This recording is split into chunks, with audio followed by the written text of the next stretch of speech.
सर्वांनी वर्गात कोणी जायचं नाही, मैदानावरच थांबायचं, घरी पण जायचं नाही. हा भूकंप आला तर आपला जीव वाचायचा, आपल्या अंगावर काही वस्तू पडणार नाही अशी कमी पडायची सर्वांनी.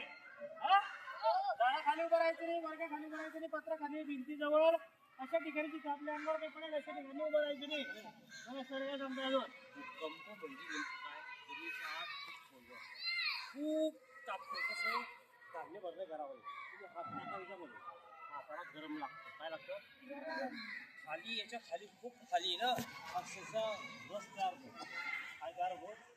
रस तयार होतो. आणि तो रस कुठून बाहेर निघतो. तो बाहेर निघाला त्याला लावा म्हणलं. काय ना रस असल्यामुळे सुद्धा हालतो तेव्हा तिथे जमीन हालतो. त्याला काय म्हणतात? जमीन हालते. जमीन हालतो त्याला काय म्हणतं? भूकंप. आणि असं भूकंप त्याला जमिनीत पडतात. काय होतं? बिल्डिंगा पडतात.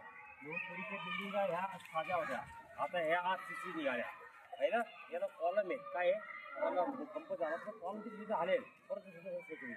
या पूर्वीच्या बिल्डिंगा डायरेक्ट भिंतीच्या बेंची पडत होत्या, जास्त लोक मरत होती, जास्त नुकसान होत होतं. म्हणून आता या कॉलमच्या भिंती आल्या.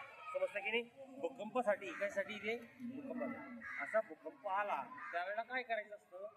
त्यावेळेला कॉलमच्या खाली, टेबलाच्या खाली तिथं सुरक्षित तिथं पटापट जायचं. म्हणून काही पडेल अंगावर म्हणून सुरक्षित घरी जायचं. आणि असं बाहेर लोक असेल तर लवकर मोकळ्या मैदानात यायचं.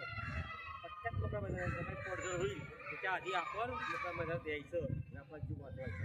समजलं? कोणाकोण समजलं?